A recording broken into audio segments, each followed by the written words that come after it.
ఈ కొత్త సంవత్సరం అందరికీ శుభాలు చేకూర్చాలని ఆకాంక్షిస్తూ CREDAI national EC member Ramachandrareddy గారు శుభాకాంక్షలు తెలియజేస్తున్నారు.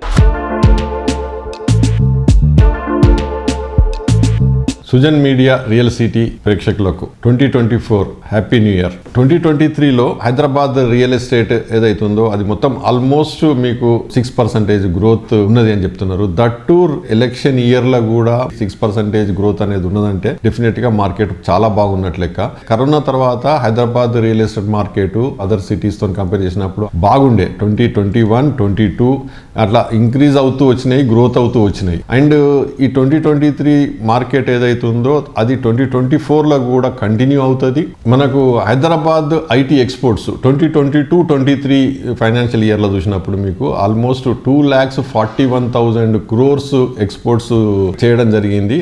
అది దాన్ని ప్రీవియస్ ఇయర్ తో కంపేర్ చేసినప్పుడు 57,000 crores ఇంక్రిమెంట్, అంటే ఆల్మోస్ట్ 31% ఇంక్రిమెంట్ జరిగింది. అండ్ దానికి తోడు కూడా ఏంటంటే హైదరాబాద్ మార్కెట్ లో కూడా ఇంకా మీకు ఇంతకుముందు వర్క్ ఫ్రమ్ హోమ్ నుంచి మన ఆఫీసెస్ కు రావడం మొదలైందో దాంతో మీకు కమర్షియల్ ఆక్యుపెన్సీ అనేది ఇంప్రూవ్ అయింది. అండ్ ఆ కమర్షియల్ ఆక్యుపెన్సీలలో కూడా హైదరాబాద్ ఒకానొక పొజిషన్ లో బెంగళూరును కూడా బీట్ చేసేసి ఆక్యుపేషన్ ఇంక్రీజ్ అయింది. కాబట్టి ఇవన్నీ పాజిటివ్ ట్రెండ్స్ అన్నట్టు. అంటే యాక్చువల్గా ఏంటంటే మీకు ఎప్పుడు కానీ రియల్ ఎస్టేట్లో ఎట్లుంటుంది అంటే ఫస్ట్ కమర్షియల్ యాక్టివిటీ అనేది ఇంప్రూవ్ అయినాక కమర్షియల్లో మీకు ఎంప్లాయ్మెంట్ క్రియేషన్ అవుతుంటుంది. ఎంప్లాయీస్ జాయిన్ అయ్యి వాళ్ళందరూ కూడా రెసిడెన్షియల్ మీద ఇన్వెస్ట్ చేయడానికి అండ్ అలాగే వాళ్ళందరూ ఇక్కడికి అంటే షిఫ్ట్ కావడము అది మనకు క్లియర్గా తెలుస్తుంది. ఎందుకంటే రెంటల్ అనేది ఇంతకు ముందు ఉన్న దానికంటే ఆల్మోస్ట్ ఒక 30% రెంటల్స్ పెరిగినాయి. అండ్ ఆక్యుపేషన్ కూడా ఇప్పుడు మీరు ఏ కాంప్లెక్స్కి వెళ్ళినా ఎనీ గేటెడ్ కమ్యూనిటీలకు వెళ్ళినా కానీ వేకెన్సీ అనేది ఉండదు. అంటే ఆల్రెడీ వెయిటింగ్ అనేది